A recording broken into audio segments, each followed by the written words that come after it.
एक 34 वर्षाचा मुलगा एक 2 महिन्यापूर्वी हॉस्पिटलमध्ये ट्रीटमेंट घेत असताना मरण पावला.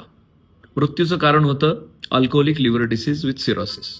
वयाच्या 34व्या किंवा 35व्या वर्षी जर आपल्याला सिरोसिस होत असेल तर नेमकं काय करायला हवं, नेमकी कुठली काळजी घ्यायला हवी, याच्यामुळे आजचा व्हिडिओ बनवावा असा वाटतो. फार वाईट वाटलं.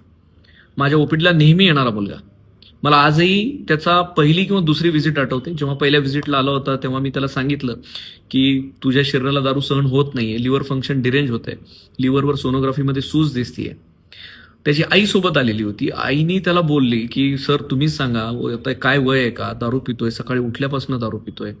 त्याच्यावर त्याचं वाक्य होतं की डॉक्टर दारू पित नाही काय, डॉक्टर दारू पितातच की, हे काय मला सांगणार. मी ऐकून घेतलं शांतपणे.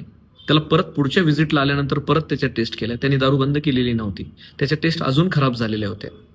3 महिन्याच्या आत, म्हणजे जेव्हापासून मी त्याला सांगितलं होतं की दारू बंद कर मित्रा, नाही तर तुझं वाचणं शक्य नाही, त्यानंतर 3 महिने तो दारू पित राहिला, कुठल्याही गोष्टीला ऐकला नाही.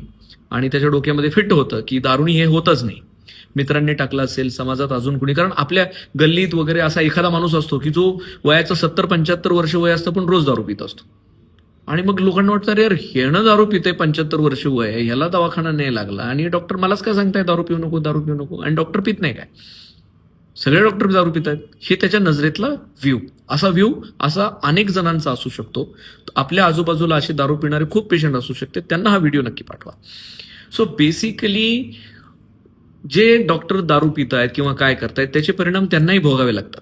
डॉक्टर जरी असले तरीही शरीर शेवटी एकच आहे. आपण किती पितोय आणि ती आपल्या शरीराला सहन होतीये का, आपण कुठली पितोय, ह्या सगळ्या गोष्टी पण मॅटर करतात. मी काही प्रॅक्टिकल पॉईंट्स तुम्हाला सांगणार आहे. मी बाकी डॉक्टरांसारखं किंवा दारू पिऊ नको, याच्याने हे होतंय ते होतंय, हा सल्ला सगळ्याला माहिती आहे जन्मल्यापासून की दारू प्यायला नाही पाहिजे. पण तरी पण प्रॅक्टिकली हे पॉसिबल आहे का? काही लोकांवर सोशल प्रेशर असतं, काही लोकांना मीटिंग्समध्ये गेल्यानंतर हे होतं, काही लोकांना काहीतरी कुठली तरी कारणं असतातच.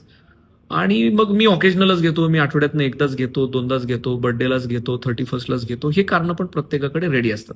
सो काय केलं पाहिजे, प्रत्येक दारू पिणाऱ्याने काय केलं पाहिजे? सगळ्यांना बंद करा म्हणतोय का मी? सो बेसिकली तुम्ही सगळ्यांनी, जे लोक ऑकेजनली किंवा रेग्युलर ड्रिंकर आहात, त्या सगळ्यांनी वर्षातून एकदा लिव्हर फंक्शन टेस्ट आणि सोनोग्राफी केली पाहिजे. ज्या दिवशी तुमच्या लिव्हर फंक्शन टेस्टमध्ये गडबड दिसायला लागली आहे, ज्या दिवशी तुमच्या सोनोग्राफीमध्ये लिव्हरचा पॅरेनकायमा अल्टर होताना दिसतोय, तो क्षण आहे की ती दारू तुमच्यासाठी बनलेली नाही. ह्याचं काही जेनेटिक रिलेशन आहे का? हो. काही लोकांना दारू सहन होते, काही लोकांना दारू सहन होत नाही. ते काही लोक कोण आहेत हे बाहेरून ओळखणं शक्य नाही आणि प्रत्येकाची जेनेटिक स्टडी करणं शक्य नाही. सो जे लोक दारू पितायत आणि दारू पिऊन त्रास होतोय तरीही पुढच्या वेळेला दारू पितायत, ह्या लोकांसाठी सावधानतेचा इशारा आहे की काही लोकांसाठी ही बनलेली नाही.